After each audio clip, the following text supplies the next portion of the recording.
Pope Francis has refused to respond to accusations by a former Vatican diplomat that he once covered up allegations of sexual abuse in the United States. Carlo Maria Vigano makes the claims in an 11-page letter which calls for the Pope to resign. Reporters asked Pope Francis about the accusations as he returned from his two-day visit to Ireland. Io ho letto questa mattina quel comunicato.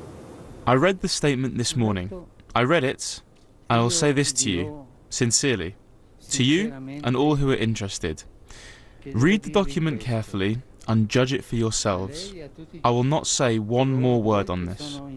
I think the statement speaks for itself, and you have the sufficient journalistic capacity to reach your own conclusions. It is an act of trust, and when time passes and you'll draw the conclusions, maybe I will speak, but I would like that you do this job in a professional way. Let's take you straight to Rome and join our correspondent there, James Reynolds. James, the letter is huge in length, 11 pages. What does it say?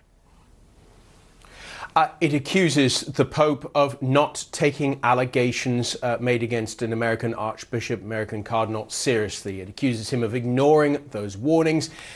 And just as importantly, this 11-page statement makes a number of accusations against what it describes as a homosexual network inside the Vatican.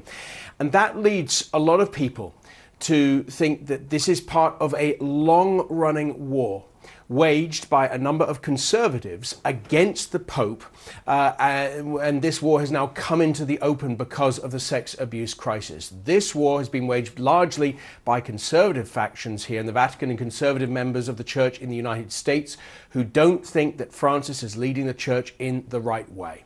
So the claims, the allegations in the letter, James, are credible?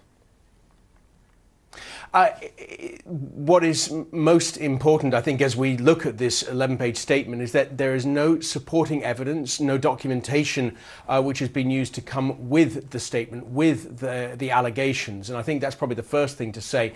It is worth saying that one archbishop in the United States who's an ally of Pope Francis has questioned the timetable described in the letter. So some of Francis's allies, those who see his way as the right way of leading the Church, and they would describe it as an inclusive pastoral approach, are leading the defence, are leading the support of him against those who believe that Francis is diluting the teachings of the Church with his approach.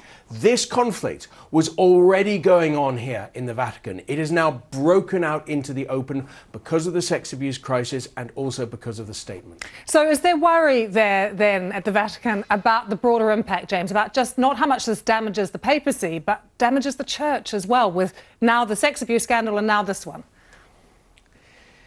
I think the terms here are really interesting because the Vatican itself is a divided institution. There are those within the Vatican who support the Pope, but the Pope has also found that there are those inside his own bureaucracy who are clearly opposed to the direction in which he chooses to take the Church. So parts of the Vatican may be worried, other parts may be rather happy that the simmering conflicts have now come out into the open. James, good to see you. Thanks for joining us from Rome.